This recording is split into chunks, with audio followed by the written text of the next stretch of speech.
Okay, folks, we're going to see what happens now. I mean, I am in again for the second time.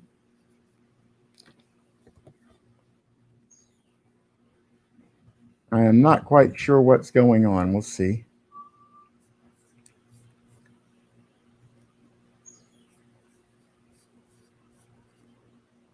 Got one connected, but that's me.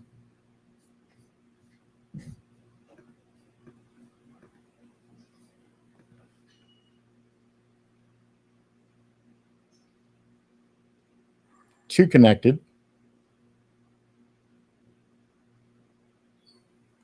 If you're seeing this, go ahead and try to type something in the chat window. I'm just trying to find out whether or not I got interactivity. It's kind of weird. I'm one of the viewers. I'm in on my Apple TV, coming in off a different network, and I'm seeing and hearing everything okay. But the one thing I'm not seeing is I'm not seeing any interaction at all from anyone in the chat window, which is very, very unusual. Enough unusual that I'm thinking we may have something wrong. Mr. Seymour Video, hi there. I am so happy to actually see something. Thank you so much. Let's wait for a moment. We got 5 people in. Hi, Cameron. Nice to see you this afternoon. We'll just wait for a few other people. I am sorry for doing the musical chairs bit with the live streams. The first live stream I launched, and I could see people joining, and I can see it here in my media room, but the chat windows were not working. And I saw the number of people go up and come down because they weren't able to actually interact, I guess. So now I'm just waiting for a few people to join us again. And glad to see everyone.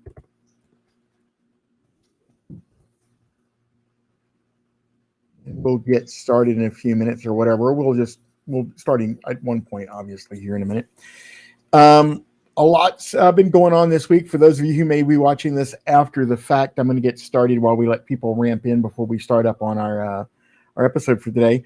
But for those of you who've been following a couple of live streams that were done like maybe a month or so ago, you may remember the story that I had told everyone about a fellow Star Trek channel, his name TrekWorks, Boyd.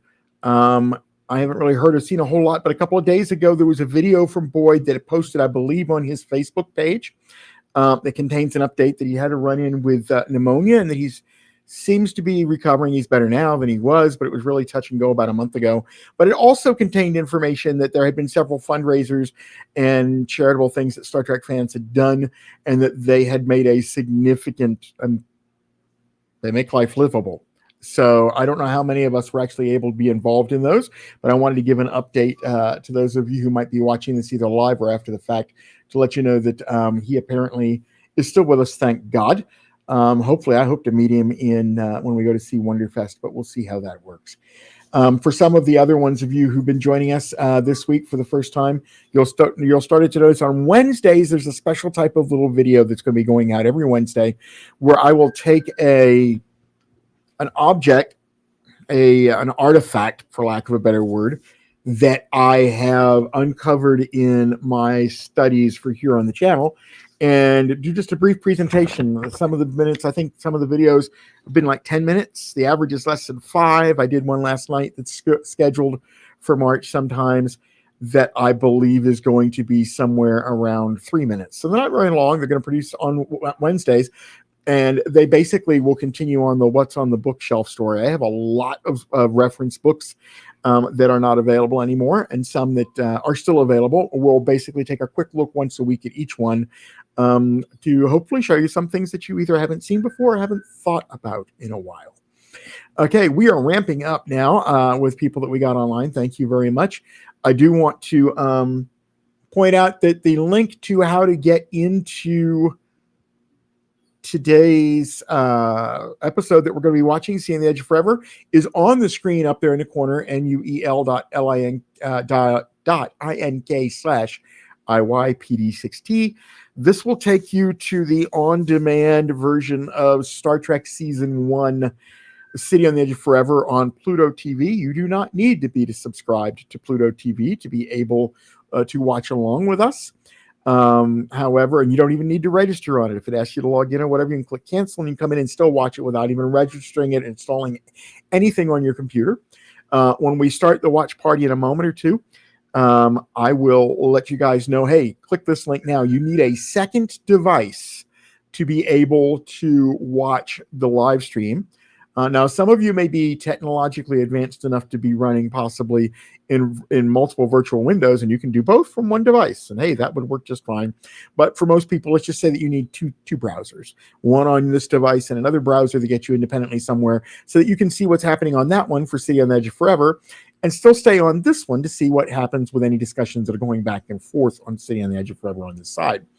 Now, this particular episode gained a lot of notoriety, not always the good stuff, from the early essences of Star Trek.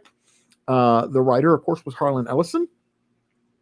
His original story, as it was submitted to Star Trek, to Gene Roddenberry's offices in early 1966, was ambitious. Too ambitious to be filmed on TV. And we actually had a lot of that happened, especially in the first season.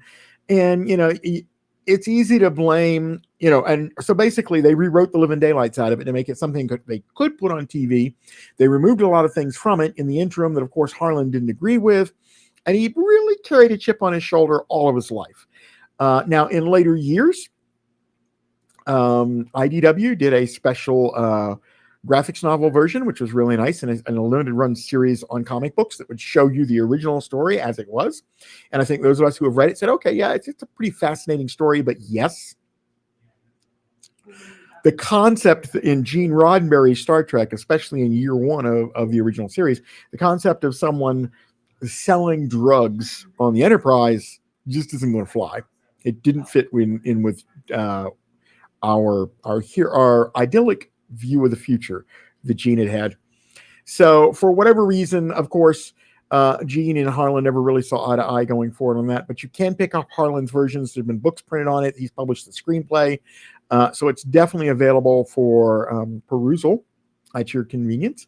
But at the same time, let's not pick on Harlan or a lot of the other people who complained in the early years that they were actually going to have to what's the word I'm looking for? They basically had to edit everything that they said. The difference with Star Trek in the 1960s, especially in the beginning, was they wanted science fiction writers to write these stories. They didn't want the same people, God forbid. I know that Gene actually worked on Have Gun Will Travel, but the reality of the situation is they didn't want people who are writing Westerns to write Star Trek episodes, at least not in season one, because it would have been difficult for them to grasp the difference in the technological and in the background of the characters and the sets and stuff. Even though Star Trek was widely positioned to the network as Wagon Train to the Stars, you need to know more about the stars than the Wagon Train to be able to actually make a Star Trek episode. This would change as time went on, and it would be a little bit easier for folks to be able to write for classic science fiction people, to be able to write for Star Trek. So, and they would go ahead and do that. So let's not blame Harlan too much at this point for having a chip on his shoulder. I can definitely see where his initial disappointment came from. And for those of us that had an opportunity to meet him as the years went by, Harlan, like a lot of people, not good or bad, he was no short of ego. And so this was really something I think that, it just affected him. Goody, nice to see you, Michael. Even Harlan admitted the drug use in that time and time slot would have been a non-starter for NBC. Yeah, I think it was very forward thinking that they were going to get that in there. Now, ironically, Mudd's Women, sort of the same thing. I mean, we're going to sell wives to these minors. Ugh. In the 60s, okay, we had the concept of the Russian mail order bride, and we knew that that kind of stuff was sort of happening. In today's world, that's trafficking. With no way in God's green earth would you ever see that appearing in any form of political correct that anybody believes in today. Whether you're left or right doesn't matter. Everybody realizes that, okay, selling women to minors to be wives, and then, by the way, also using a specific drug to enhance the supposed value, maybe not such a good idea. So ironically, there were some pretty heavy themes that did make season one. And that is one of the things that I think we all agree that we loved so much about the TV series. Okay, so we are at like 3:15. So what I'm going to do now is I'm going to go ahead and click that link that you see at the top of the screen, nul.inkypd 6T, and go ahead and get into Pluto. And let's go ahead and start watching this. So bear with me. I'm going to jump in right now and do that. And then we will get started. Now, if you do not want to use Pluto because you have your own source of City on the Edge of Forever, then by all means, go ahead and use that source. The only difference, would possibly be that, hey, you might actually be using a version that doesn't have commercials, which is probably the case. And so we might get a little out of sync as we go along, but I think that we're going to be pretty good. Michael follows up, yeah, whatever its merits, his version was way too expensive to produce, and anyone can read Bob Justman's 7-page memo. Yes,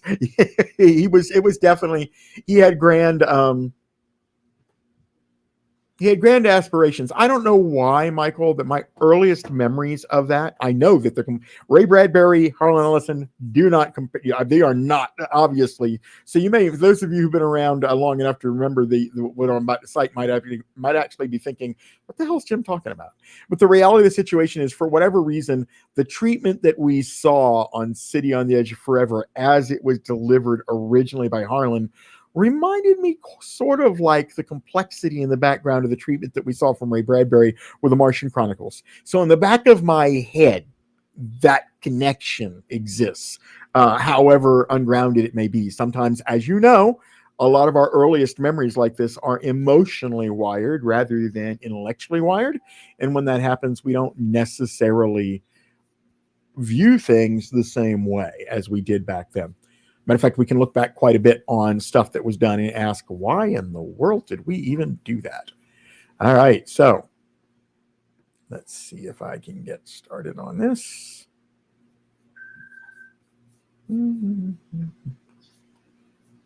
All right, so far so good. All right, so I've got the sound turned off on my window here, so that hopefully you will not hear anything except what that we're saying coming across this channel, and of course, City on the Edge of Forever coming across the other channel. My God, guys, I am just absolutely amazed. Sulu, of course, just got his.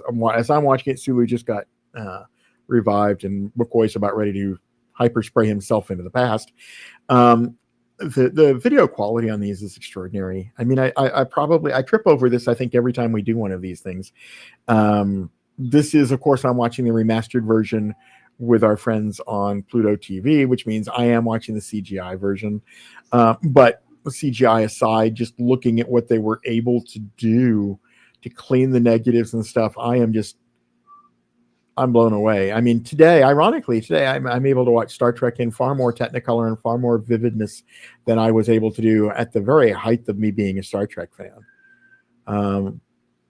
So some pretty amazing stuff here.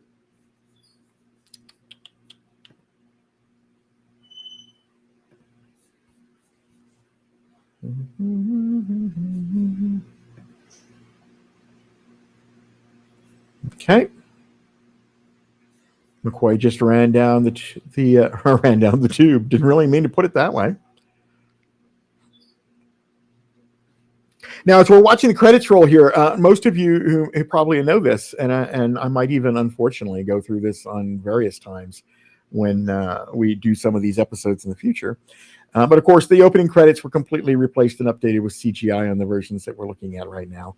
And so it's a little bit different. But for those of you who remember the original optical effects version of the credits changed a little bit in all 3 seasons at the beginning of each season. And most of the credits were actually comprised of photographs of clips, actually, of the Enterprise from the 2 pilots and not actually from the TV series. Now, that can be forgiven for season 1, you would think, because, hey, they had to come up with the credits and everything. I mean, what do you put around Mantrap when you're premiering Star Trek that night? And the credits need to contain footage, that would have come from, the series. So obviously they put what they put in there. Season 1 did actually include a small clip of the Enterprise featuring the lighted nacelles. So that was pretty neat. That particular shot was removed for seasons 2 and 3, which is sort of ironic. But you would only see those differences on the original effects. You don't see it on the CGI effects, obviously, since they completely redid that. We are now back on board the Enterprise, and McCoy is heading down. Actually, he just walked into the transporter. Now, obviously, this stuff is pretty crazy how quickly, not only how it affects him, but the heightened degree of paranoia that he exhibits is just absolutely astounding.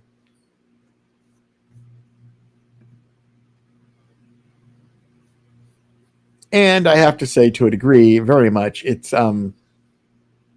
aside from when the world is hollow and I have touched the sky, and maybe the empath, we didn't get D didn't get as much of a chance as some of the other actors did to stretch his acting chops. Shore Leave, I think, was another one I remember that he did well with.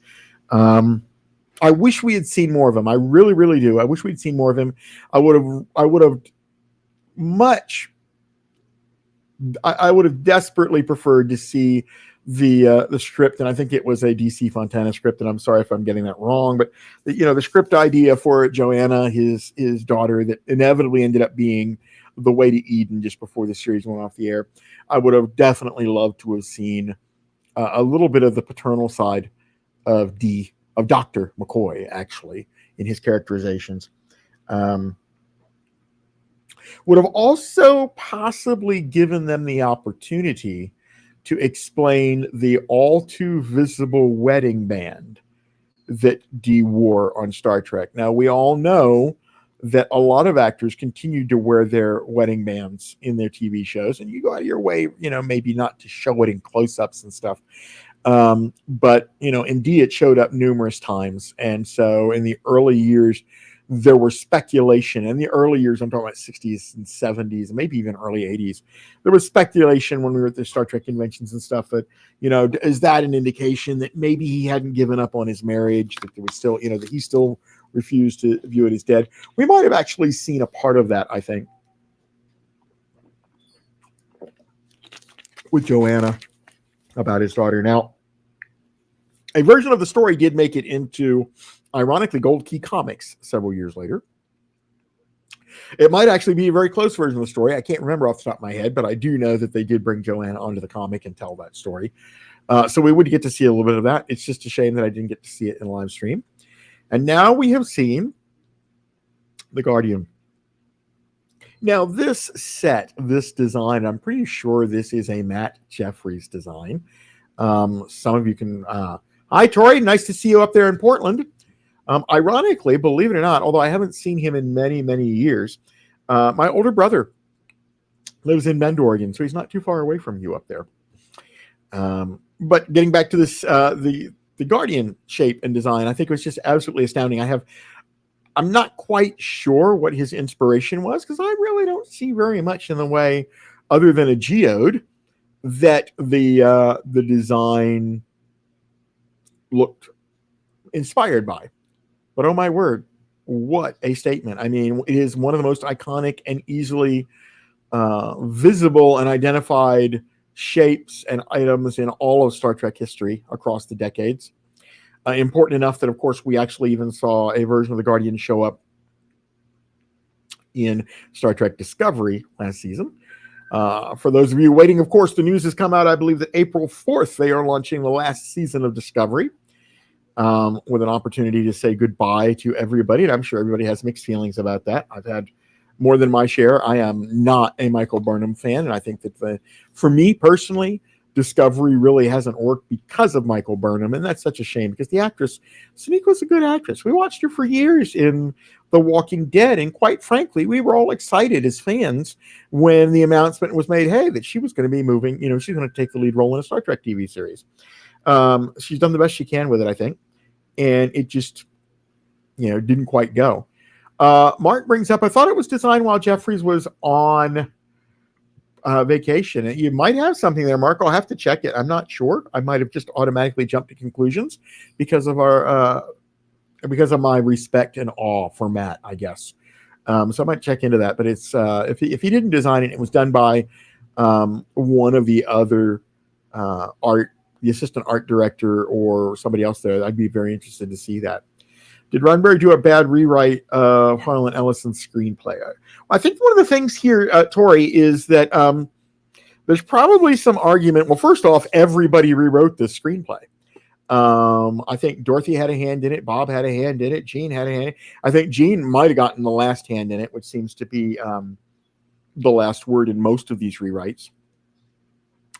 I don't know if we can actually say that he is that he did a bad rewrite, because ironically, the Star Trek fans universally seem to love this episode. It's like they think it very, very little could be actually improved upon, which I think is one of the things that really upset Harlan the most as the years went on, was that there was that dichotomy between his vision and what Star Trek put out, and how sorely disappointed he was at how Star Trek produced that story. But as the years went by, over and over and over and over and over and over again, for emphasis there, the Star Trek fans kept endorsing the published version.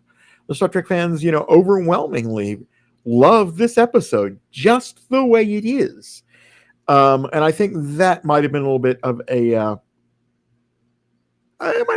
rough thing to take if you're Harlan. It's like, well, I've been telling people for years that they did a hack rewrite of this thing and it was trash and I didn't want anything to do with it. And yet everybody basically says it's like one of the best Star Treks ever written and they all love it. So are they really knocking me? Even if you didn't think about that emotionally, intellectually up front, I guarantee you that, in what they call the lizard brain in the background, it was crawling around back there, because it would be for me as well. But Tori, that is a good question. There's probably an argument can be made on both sides as to the quality of the rewrite. And I think they got it pretty good. I'm surprised at how much they got in an hour. When you consider how much actually has to happen to be able to resolve this story, to set up this story, resolve the story, close it out in 1 hour is pretty amazing to get that much done that quickly. And I think that in itself is quite telling. It gave us some of the best, to me, it gave us some of the best information that we've seen in the series yet.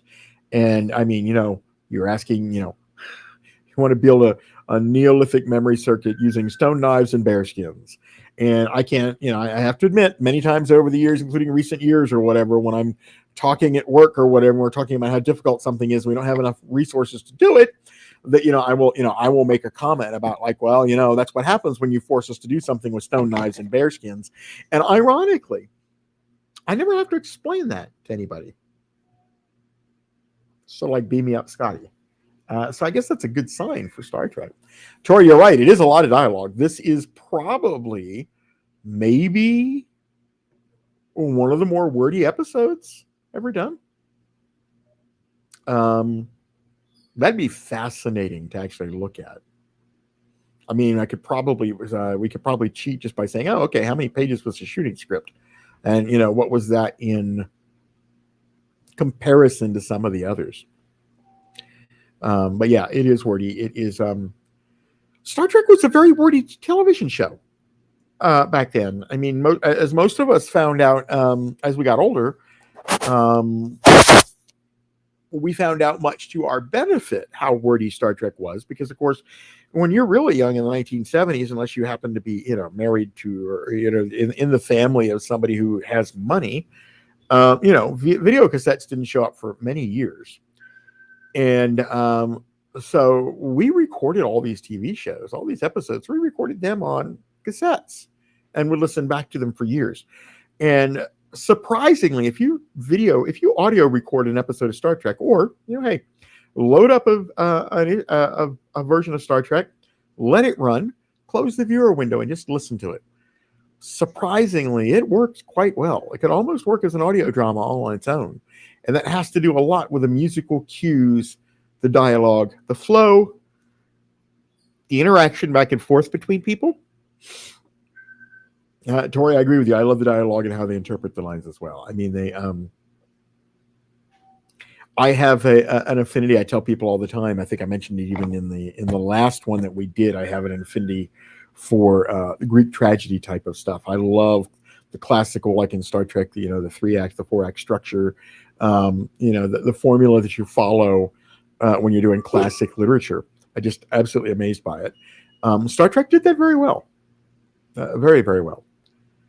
Hey, Michael, not only Trek fans love it, TV Guide Entertainment rated among the top 100 installments of the 20th century. Yes, yeah, I think I read that somewhere back there. May or may not have, but absolutely, Michael, I agree with you. It's iconic. I literally iconic. It almost throws back to the comment I made about. It almost throws back to the comment that I made about the visual iconography of the Guardian itself. I think if John Q. Public sees it, they go, "Oh yeah, that's a Star Trek episode. I saw that somewhere back there." So I think that I think this could most definitely, Michael, be one of those shows, the top 100 or whatever. It's like one of those shows. If you could only preserve 100 hours of something, then this is what you get. Tori, thank you very much for joining us. Glad you were able to actually join us for as long as you could. I look forward to seeing and hearing from more of you in the future. Also, I haven't seen Dionysus yet, and I honestly don't know whether Dionysus makes the watch parties the way he would make the later ones in the evening when I was doing the regular live streams. But one of the reasons that I've been doing the watch parties a little earlier in the day is to try to make us maybe a little bit more user-friendly to to those of us who are not necessarily United States citizens here in North America. We do have quite a few people that frequent the channel from Asia, a couple from Asia. I believe Dionysus is in Greece. And then, of course, we've got a few people from Belgium and London and stuff like that. So earlier in the day tends to work better than late in the day for those kind of folks. We may even do a custom watch party in the future that's held early enough to be maybe more closer to one of their normal times, in the hopes that maybe, that if they've been telling people about these watch parties and stuff and really seem to want to enjoy them, then maybe they can get some of their other local friends to join us and join our little happy community. It's difficult sometimes to sell that to your friends and family about, hey, you might want to watch this, when the next line isn't, oh, by the way, but it's on at like 3 a.m. Mr. Seymour Video, I feel TOS has good flow, whereas Deep Space Nine finds the episodes to be very rushed. Wow, okay. I need to think about that. I think definitely it can go from episode to episode. I've just never really thought about it that way. And I'm not saying you're wrong. You could be definitely onto something with the pacing. I'm just trying to, at its surface, the statement, I struggle with the statement because of the serialized nature of Deep Space Nine. I mean, the Dominion War took, a season and a half to tell. Oh yes, the unfortunate accident as a child with a rice picker. The police officer has just gotten himself Vulcan neck pinched on the timing that I'm watching. I think that one of the reasons why Deep Space Nine episodes could feel rushed, and I would agree wholeheartedly with this statement, possibly could be with the character lines in a story. So let's take a one-off Deep Space Nine. In order to compare it to a Star Trek one, a TOS one, like you're right, I think we need to take a one-off. So we can take a one-off like Duet, I guess, which is in the first season. One of the better ones from the first season, where Kira identifies a Cardassian war criminal who, quite frankly, just as far as she's concerned, needs to die. And the guy comes on board Deep Space Nine and rather conveniently just like ends up handing himself over to her. And he's boasting about all the things that he did. He's the big bad evil monster. And as the episode goes on, small pieces don't begin to fit in place. And we find out at the end of the episode, towards the end of the episode, that he was like a clerk that worked for the guy. And that he did not like what he saw, but more importantly, he was so heavily traumatized. The death squads that would kill Bajorans by the hundreds, maybe even thousands. I don't remember. He could sit there in his office and hear the whining of the disruptors or weapons that were used to do it. And he blamed himself for a long time after the war that he just didn't have the courage to stand up and try to make a difference with what he viewed was wrong. Now, at that same time, in that first season, we're establishing Odo, we're establishing Kira, we're establishing Jake, Ben, Nog, Ram, Lita would come along later, Bashir, Dax, O'Brien. So I think you can probably see where I'm going to here. I mean, the individual episodes, there was, in the original TV series, we had 7 cast members, okay? But we had a big 3. We had the Trinity. You had Kirk, Spock, and McCoy, and they had the lion's share of all appearances and lines. Now, this, of course, was famously one of the reasons that would spark such a unhappiness amongst the secondary cast, Jimmy, George, Nichelle, and Walter, that that they didn't get more focus, and how upset they would be when they found out that, hey, you're taking away one of my lines and you're giving it to Kirk because Shatner's counting words again, which she may or may not have been. That's perfectly fine. So I think they had to cram a lot more, and they ran with scissors maybe a couple of times. So thank you for bringing it up, because this is the kind of stuff I love. This is the kind of stuff I like to sink my head into, because it was not, well, for one thing, Deep Space Nine didn't exist when I first had my love affair with Star Trek, the original series.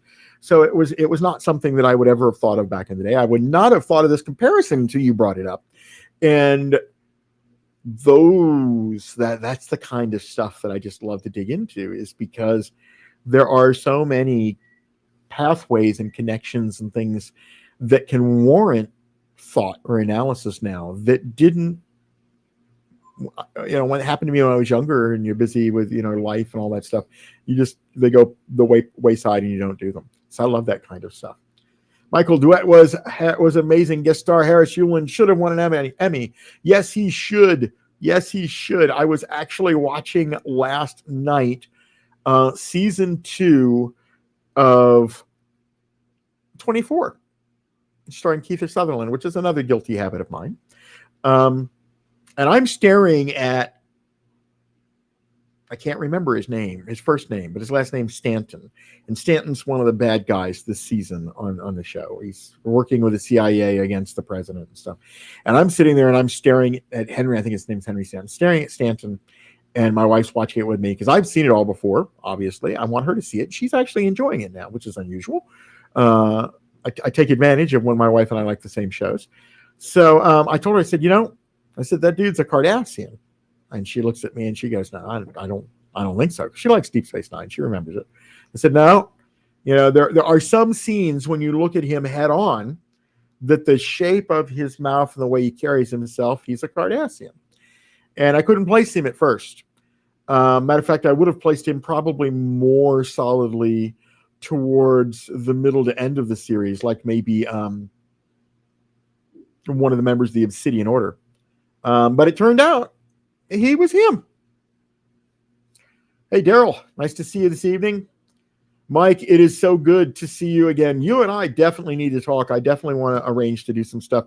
We had tried to, for those of you who are listening in on there, and Mike and I tried to set up something with my group, with my patrons this month, and it didn't quite work out at the last minute. The patrons ended up moving the call. No, they didn't. I did. We had to move some stuff at the last minute because this month, the weekend happened to coincide with the Super Bowl. And dumb old me didn't really think about that when I laid it out. So, Mike, that was the reason I didn't get up with you that weekend the way I expected to, but it was pretty much hectic. Mike is the gentleman that I talk about quite a bit in the video that was released, the last creative video, I think, that was released last month on this, saving the legacy of Star Trek. Mike is a model maker, a designer, a video editor. Really, when you think of, in my opinion, our Star Trek people, there are a few Renaissance men, and Mike is definitely one of them. Manley, do you believe Harlan Ellison originally intended the story for Trek, or did he recycle it from an unsold story? Manley, I would bet you a stack of money that he recycled it from an unsold story or a storyline that he had not fully developed, but was something he had already thought of. I honestly believe that almost all science fiction authors do that. You know, they have their slush pile where they come up with an idea and maybe they fully developed it. Maybe it's just in the outline stage. And then an opportunity like this arises and they Cuisinart it to fit. And so I don't know officially if he did that. I do have the book that he wrote on it. So maybe I'll just read that at one point to find out if he acknowledges that. But even if he never acknowledged it, I would think that it was an unsold story, but at the very least, absolutely an unfinished idea. I do not think this was something that was that he originated for Trek. Yeah, you could swap any spaceship for this. I mean, and in all honesty, you know what? Manley, you just hit something. I love it when you do that because I've been reading a lot of your responses here recently. I haven't been as active in the community responses as much, although I've been trying to keep it going with questions. And here recently, the past I'm in like a 2-week stretch where I'm going into deeply philosophical questions, which I didn't really think you guys were going to really like all that much, but you shocked me in some of the responses. So we may see some more stuff like that in the future. But man, my train of thought derailed Manley that quickly. There was a reason you said, I agree, you could swap out any speech for the spot. And then I was talking about the philosophical things. So, but you're right. Maybe the idea will come back to me in a moment. But this did not have to be Star Trek. That's the idea that came back to me. And that was, I think, one of the reasons that this is one of the episodes that made that top 100, Michael, is because it didn't have to be a Star Trek episode. You could show this episode to anybody. And it could have been a Twilight Zone episode. Maybe not Night Gallery, but could have been One Step Beyond or Outer Limits. It didn't need to be Star Trek. It did not need to be Star Trek characters. So I think definitely it could have played. And the general culture at large, pop culture, tends to like Star Trek at its best when Star Trek is being entertaining, but not being techie Trek. Okay, so this, while we've got technology out the yin yang with our friends the Guardian and everything, this is an emotional story. It's a good old fashioned love story with a tragic ending. It's an emotional story. Didn't need to be Star Trek. You could have plugged in the actors from Lost in Space. They'd have to play these roles and not their roles, of course.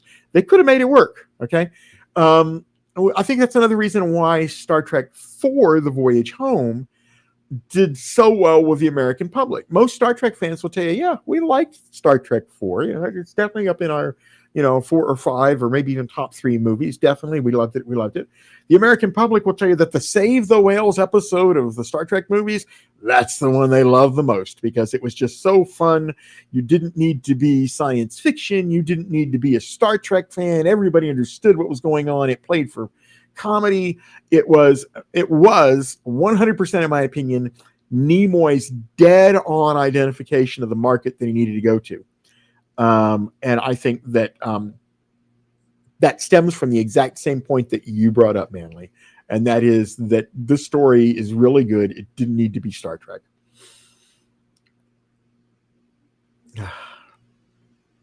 Jim Kirk in a plaid sweatshirt, of course, opened up to the third button because, hey, there's no uniform to get him to get ripped on, so he's got to open the shirt somewhat.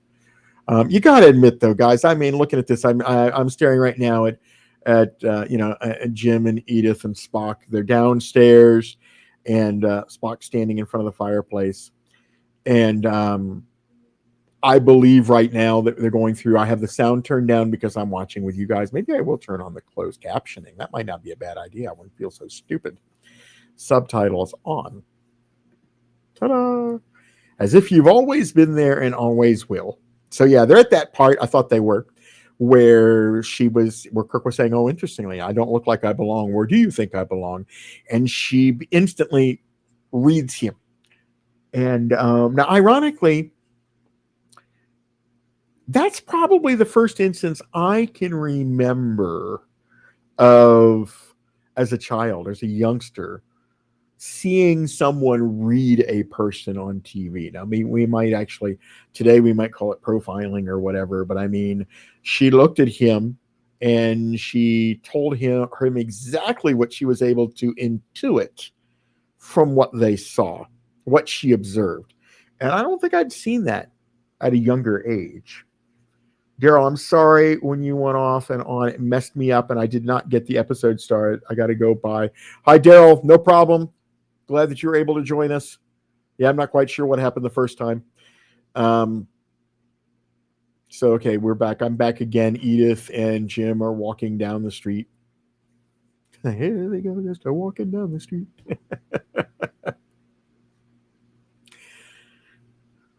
Let me help. Oh, yeah. It's another one of those things. I talked about Snow Knives and Bearskins. There's so many themes, so many concepts. A famous novelist will write a classic theme where he will recommend those three words even more than "I love you." There's so many things that are classic drama. Want to hear a silly answer? A planet circling that far left star in Orion's belt.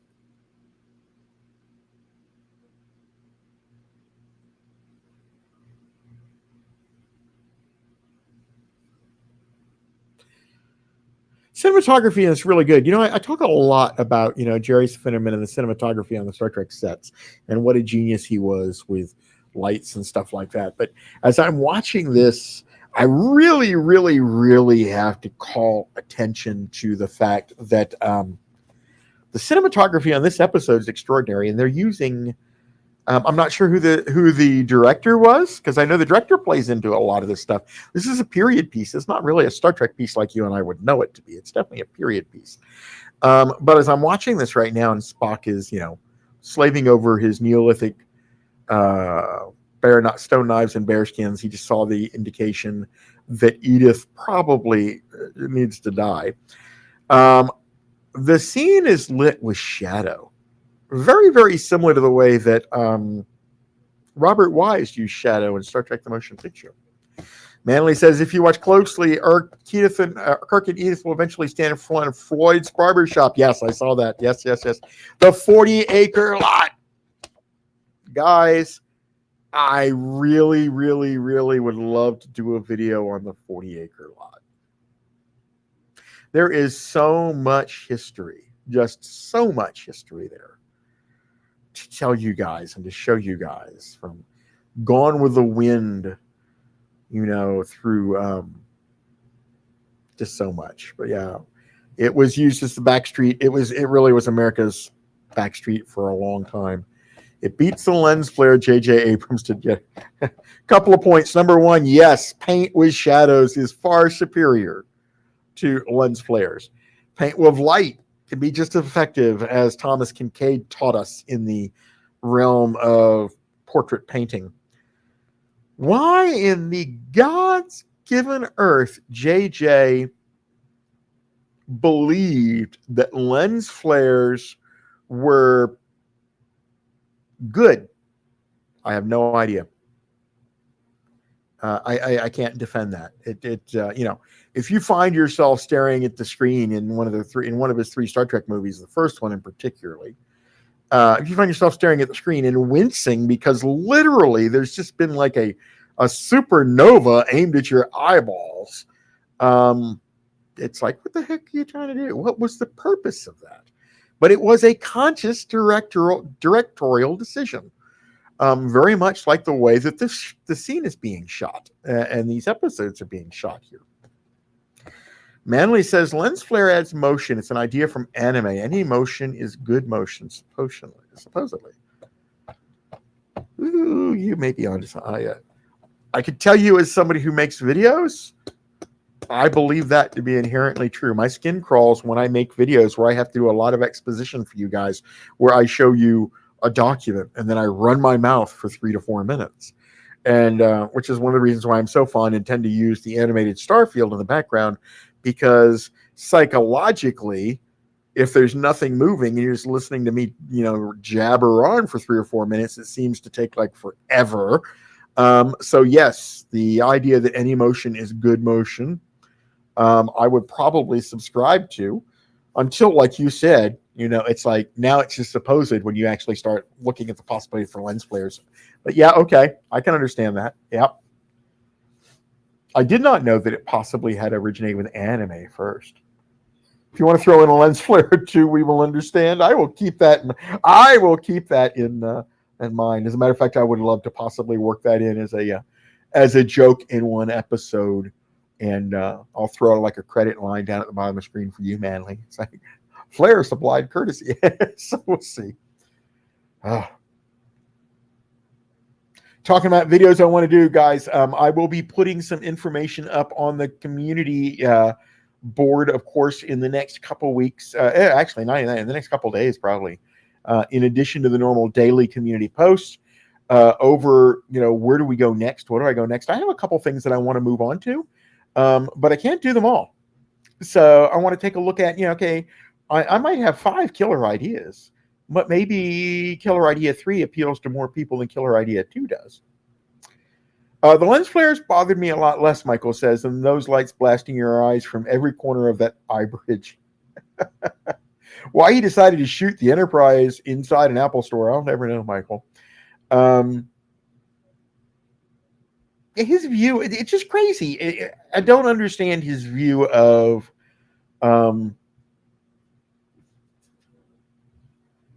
I don't understand the artistic impression that he originated that from. Why he decided to make something so glassy and reflective. Paul, good to see you, my friend. I remember seeing Ellison in a lecture at UC Davis. He spoke with passion and profanity. Very telling of his style and taking things very far in his writing. An amazing man. Oh, I wish I never had the opportunity to question him. I think I did see him something on something Star Trek related years and years ago when I went somewhere. The Guardian was made by mistake. Matt J was off 6. Okay, Mike, you and I are definitely going to be talking again. I need to find more of that. Mike, by the way, I have some clips on it, and maybe I'll put it up there as a reference video or something for you guys. Mike did an absolutely dynamite diorama of the Guardian, a 3D diorama, complete with the lighting up inside and everything that is. Mike, I don't know if you still have that. The last time you and I chatted, you showed me a video chat, and you showed me some of the stuff you got. I didn't actually see that. But I, of course, have seen that in your earlier videos and some of the pictures that I found. And dude, I know the bridge was something to be proud of, but that diorama was incredible. That between the bridge set that you built, around the AMT model bridge set, and the diorama that you did for Guardian for me personally, hands down, and the way you discussed about how you worked, set up what was going to go where and stuff like that was tremendously inspired. I just loved it. I just absolutely loved it. So I'd be curious to find out where that inevitably ended up at. Okay, so Hallmark did a Christmas ornament of the Guardian, I believe. Of all things, Hallmark will do a Christmas ornament of anything. However, they are the best example, I think, of a company that uses the spaghetti approach. We'll just pick everything up straight out of the Odd Couple. Let's just throw it up against the wall and see what sticks. And they've come out with some amazing items. The Christmas tree topper of the Enterprise, they did a couple years ago. It was astounding. And they come out with some things that are just plastic, little pieces of plastic designed to get money away from you. Collection Obsession. Any updates on the recently found Roddenberry 3-foot Enterprise? Man, everybody has been so quiet. And I'll be honest with you. I think that, yes, I think that there has been some information that has begun to move around on the back channels, but that's just from gut instinct and not necessarily as a source. As a lot of you know, and hopefully I'll get a chance to meet quite a few of you, I'll be going to Wonderfest in June in Louisville, Kentucky, which is like, it's basically Woodstock for modelists all around the world. I've never been there before. I'm so excited to go. It'll be the first thing that I go to as Trek World. Very nervous. I know that may sound really stupid to you guys because you listen to me run my mouth all the time. How could Jim be nervous about going to Trek World or going to Wonderfest? And it's because, you know, my experience on the channel is pretty good. You guys are wonderful to me, absolutely amazing to me. I can't tell you how much you guys mean to me. But I also know there's a larger Trek sphere out there. And I know there's some old timers, especially some in certain pockets that I've talked in some of my videos about, that are very, very territorial. So yeah, I'm nervous. I'm nervous. I walk in there, you know, with my little logo on, because I got to do that because there's several of you guys we're going to be meeting there, and you know, some people might look at me and shake my hand and smile and tell me they like the channel or just want to talk in general. But I'm also concerned about the number that might just look at me and glare or just think that I am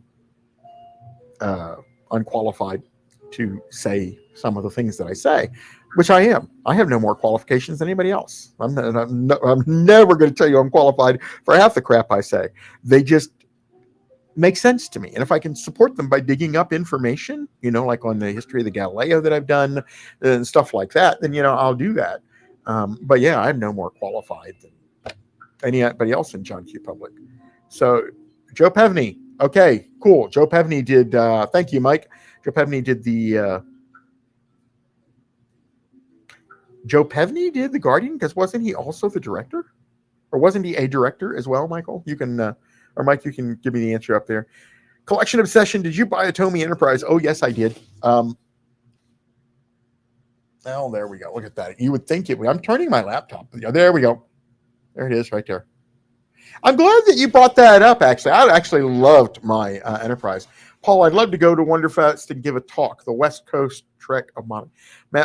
Paul, if you ever see your way clear to do that, I'd love to, because that'd be one of the first chance I think you and I'd have to possibly meet each other. I'd love to see you there as well. I know that that Rick has made it there. Rick Sternbach has made it there. Gary's been there a few times. So I'm really looking forward to meeting a lot.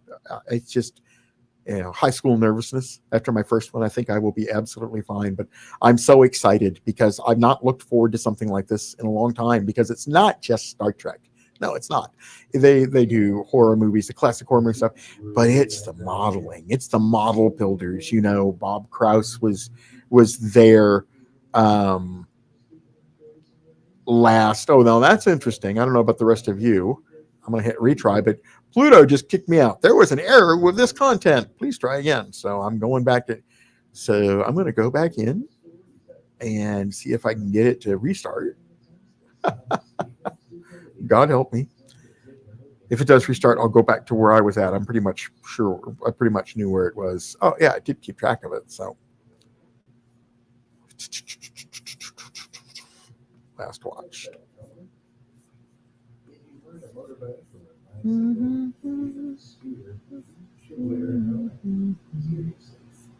Come on. Alrighty then. So that would just like be absolutely terrible for me. But I think my Star Trek viewing has just ended. We will keep running throughout the rest of the episode if we can.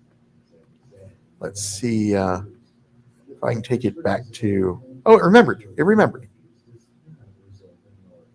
Okay, so it took me back to the 41-minute mark, which says it's about 9 minutes until. So I guess that's right. So, and I actually think, wow, could that have actually been? Could we actually made it later than that? Let me see. We have been on this call for 54 minutes, and I talked for 15, so that's about right. Okay, so it probably did take me back to the right one. We'll see how that goes in a minute. So I don't now Paul, actually, a lot of you may or may not know, Paul also, in addition to photography and stuff, he's been involved in Star Trek for a long, long time, including being extremely active and extremely valuable to the AMT modeling community back in the early days, in particular. And actually, I think he sent me some photographs and told me about, I believe he did the first fully lit electric kit long before kit bash, I guess we call it today, long before people do it all the time today. So somebody asked me about the Tomy, and I had a conversation on the video that I currently have up, by the way, on the Tomy, because of course copies are available. Units of the Tomy Enterprise have made themselves available sporadically over the past 90 days, it looks like, at the ERTL Tomy Outlet Center in, I think it's Dwyerville, Iowa, or something like that. People have been able to buy them.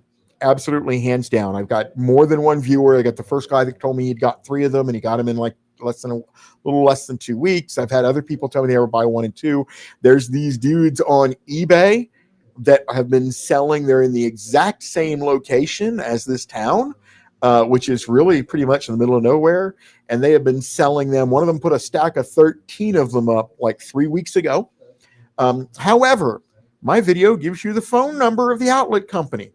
And while I have not heard anybody like buying a voodoo doll of my name, it has obviously been relayed back to me over and over again that the outlet people will answer and go, no, never had them, never will, doesn't know what he's talking about. They've never been here. We never got anything from Tomy on these models, which is precisely what they need to say. They need to try to keep people from calling in. I understand that. But the reality of the situation is that, yes, in fact, the models have shown up, and you can buy them on eBay, and they'll ship from that same little teeny town. You got the one guy that's doing.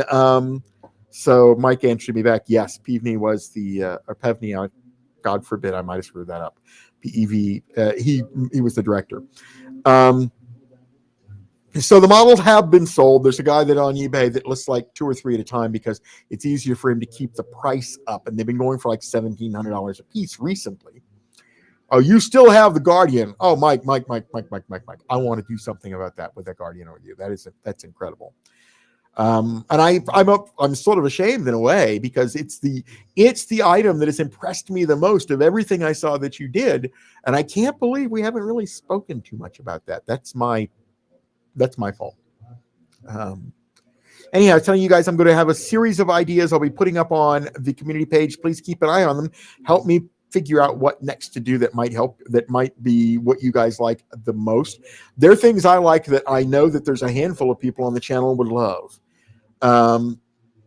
But not everybody enjoys me going down the rabbit hole on some stuff. And I'll give you a perfect example, which I'm going to have to re-edit down to make into something more poppable. But the deep dive that I did on the James Bush books, I loved it.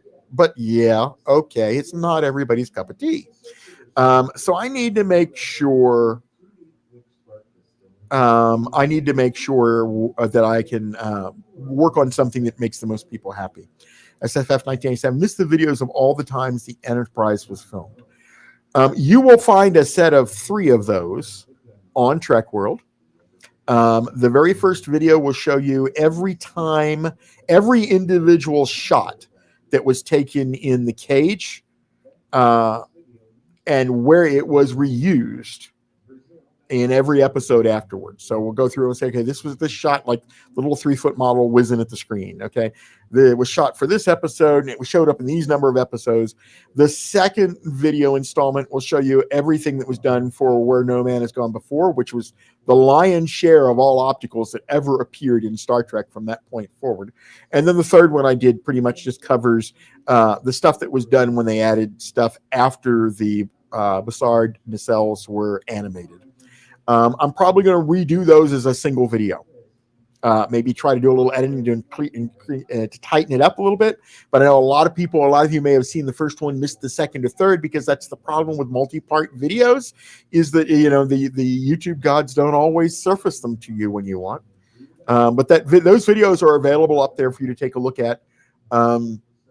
There's some amazing stuff in them. One of the videos even goes as far back, so I wanted to point out to people, there's not only, Mike says, got the Guardian model built 2 at the same time, just have to finish it. Smoke unit works great.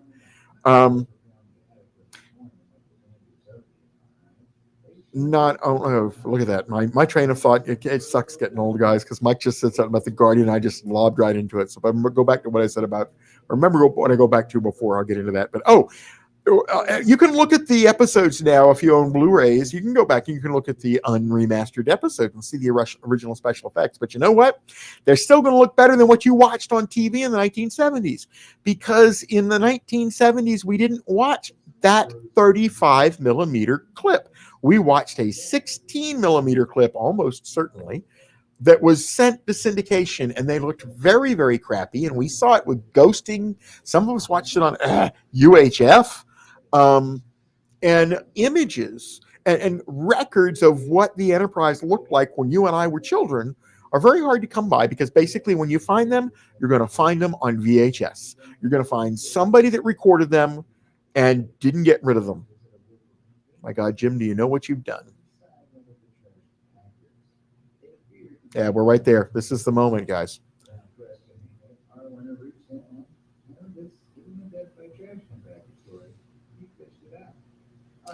And here we go. Here we poke the network standards and practice sensors. Does anybody remember why? It hasn't happened yet, but it's going to. I was surprised they made it. So I may also be imagining it. So let's see. It's coming up here. Scotty goes, "Hey, what happened? You only left a moment ago." We were successful. Really? Okay.